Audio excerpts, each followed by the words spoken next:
Hello everyone, good afternoon. Class 12 जो हम आप लोगों को एक नया चैप्टर स्टार्ट किया है। प्रीवियस वीडियो में भी हमने आप लोगों को इसी चैप्टर के बारे में डिस्कस किया था, सॉलिड वेस्ट और हैजार्डस वेस्ट मैनेजमेंट के बारे में।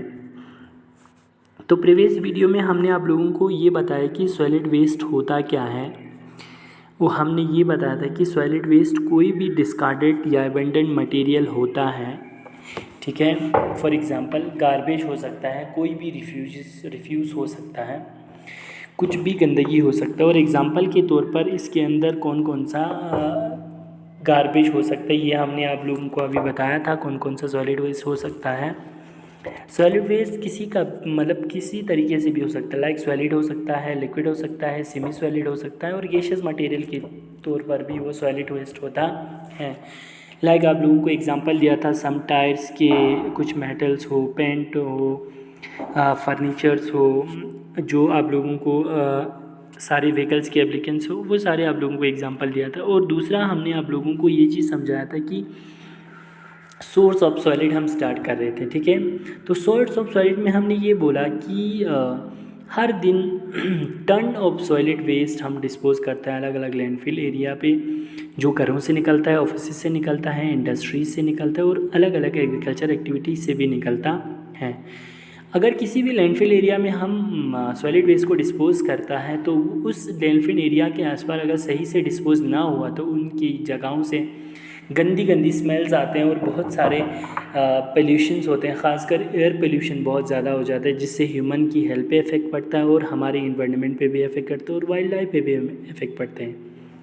तो उनमें से कुछ हम यहाँ पे पढ़ेंगे। सबसे पहले हमारे पास है सॉलिड वेस्ट का सोर्स है रेजिडेंशियल, यानी जहाँ पे लोग रह रहे हैं, रेजिडेंशियल एरिया जहाँ पे हम अपने घरें बनाते हैं, mostly in cities areas and the villages areas, ठीक है।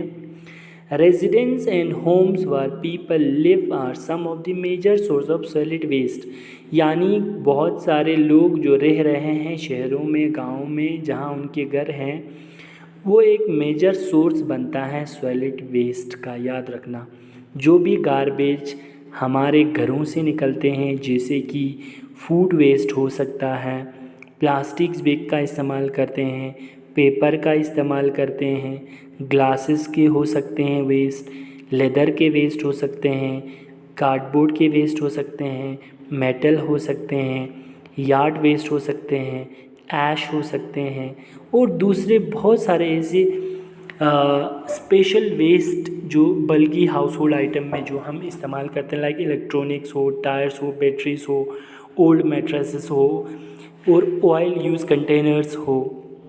Most home have garbage bins where they can throw away their solid waste in and later the bin is empty to be garbage collected from और a person from a treatment. तो हम बहुत सारे ऐसे residential area से ये सारे waste को निकाला जाता है, और बिना डिस्पोज के हम कहीं भी वो सॉलिड वेस्ट को फेंक देते, जिससे हमारी एनवायरनमेंट पोल्यूट हो जाता है। कि ये मतलब है कि सॉलिड वेस्ट का एक मेन सोर्स हमारा रेजिडेंशियल एरिया बनता है, यानी हमारा घर बनता है, हमारा रेसिडेंस बनता है। सो रेसिडेंस एक मेजर सोर्स है सॉलिड वेस्ट का। सो हमें ध्यान रखना चाहिए कि सॉलिड वेस्ट, चाहे वो लिक्विड वेस्ट हो, चाहे वो सॉलिड वेस्ट हो, उन्हें हम वेट सॉलिड, और दूसरा एक होता है ड्राई सॉलिड वेस्ट, तो उन्हें हम किस तरह उनकी ट्रीटमेंट करना चाहिए और कहाँ उनकी ट्रीटमेंट करना चाहिए, वो सारे हमें ध्यान में रखना बहुत ज़्यादा ज़रूरी है। The next one is industries, यानी इंडस्ट्रियल एरिया, ठीक है। रेजिडेंशियल वेस्ट तो हो गया चलो, लेकिन मान लेते हैं या है भी है इंडस्ट्री एक मेन सोर्स, दूसरा एक मेन सोर्स यानी biggest contribution of solid waste का इंडस्ट्री बनते हैं। याद रखना, industry are known to be one of the biggest contributor of solid waste. सबसे बड़ा जो सॉलिड वेस्ट का मेन कंट्रीब्यूटर होता है वो इंडस्ट्री है भाई।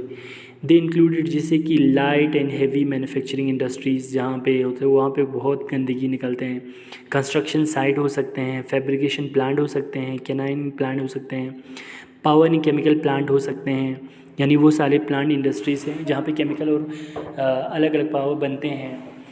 और this industry produce solid waste in form of जैसे कि housekeeping waste, food waste, packaging waste, ash हो, constructions and demolition material, special waste, medical waste as well as from other hazardous waste, यानी बहुत सारे ऐसे ख़तरनाक waste भी इन इंडस्ट्रियों से निकलते हैं जहाँ पे फॉर एग्ज़ाम्पल तरह तरह के इंडस्ट्री होते हैं। तो हर इंडस्ट्री से वेस्ट निकलना तय है और हर इंडस्ट्री से वेस्ट निकलता है। तो इंडस्ट्री भी एक मेन सोर्स बनता है, मेन बाइस बनता है सॉलिड वेस्ट का। So one is residential, another industry and third one is commercial area. ठीक है, चलिए हम देखते हैं आप लोगों को कमर्शियल एरिया और डिस्कस करेंगे इंस्टीट्यूशनल बाद में। ठीक है, commercial facilities and buildings are yet another source of solid waste today. आजकल कमर्शलाइज फैसिलिटी बहुत सारे शहरों में और बिल्डिंग्स को जो कमर्शलाइज जहाँ पे काम चलते हैं हमारा, ठीक है, जहाँ से हमें पैसे के साधन वाले काम चलते हैं, जहाँ पे स्टोर रूम का हो, बिल्डिंग्स हो, शॉप्स हो, कमर्शियल एरिया है जहाँ पे बहुत सारे कामें चलते हैं। तो वो कमर्शियल बिल्डिंग और जहाँ पे फैसिलिटीज़ हैं, फॉर एग्जांपल रिवर, जैसे कि हम कह सकते हैं होटल्स, मार्केट, रेस्टोरेंट्स, स्टोर्स हो, ऑफिसेज, बिल्डिंग्स हो, इन जगहों से भी बहुत सारे सॉलिड वेस्ट निकलते हैं। Some of the solid waste generated from the place including, जैसे कि वहाँ से क्या क्या निकल सकते हैं इन कमर्शियल एरियाओं से, प्लास्टिक निकलते हैं, फूड वेस्ट निकलते हैं, मेटल निकलते हैं, paper, glass, wood, cardboard material, special waste and other hazardous waste, इन जगहों से भी ये सारे हैज़ार्डस वेस्ट निकलते हैं। सो कमर्शलाइज एरिया भी एक मेन बाइस बनता है किसका, सॉलिड वेस्ट का। So the three source of solid waste, one is residential area, एक मेन सोर्स है, इंडस्ट्रियल एरिया दूसरा सोर्स है, एंड द कमर्शियल एरिया ये तीसरा सोर्स है। नाउ हम इंस्टीट्यूशनल और other demolishing area of construction वो हम दूसरी वीडियो में आप लोगों को डिस्कस करेंगे।